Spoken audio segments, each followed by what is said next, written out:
What exactly it is inside Pickaxe Mountain that makes the US military want to drop multiple 30,000-pound weapons on it? For starters, it is incredibly deep, plunging into the earth, the equivalent of a skyscraper. But that's not all. This underground bunker also has nature on its side. It is built underneath dense layers of solid rock that act as a massive protective shield. The tunnels are also staggered in such a way that if a bunker buster destroys one level, the others will survive. But will the bomb actually manage to penetrate these multiple levels of tunnels? Well, if you compare the maximum penetration power of the MOP to the sheer depth of Pickaxe Mountain, it falls short.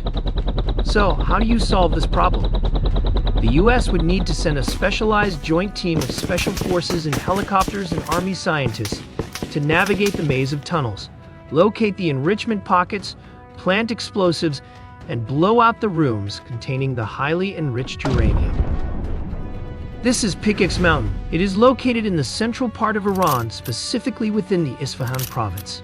It sits roughly 1.5 to 2 kilometers, which translates to about 1 mile directly south of the main Natanz uranium enrichment complex. This site represents perhaps the single most daunting challenge for modern military strategists. But why? Well, because the facility is hidden inside. It isn't just underground, it is reportedly buried at least 100 meters deep.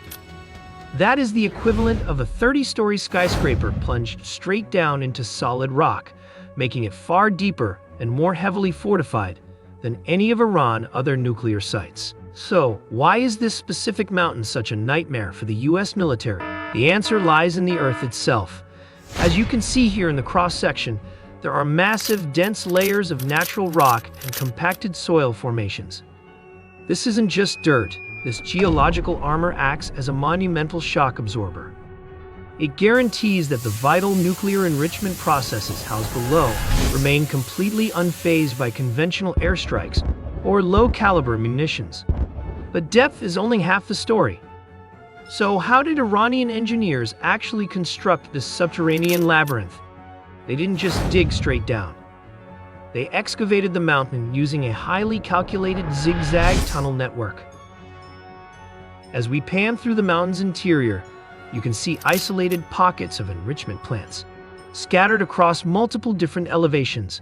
By staggering these rooms, they ensure that a catastrophic collapse in one corridor doesn't necessarily doom the rest of the complex. This layout was brilliantly planned to counter America's heaviest hitters. When the US Air Force deploys its stealthy B-2 Spirit bombers to drop their ultimate weapon,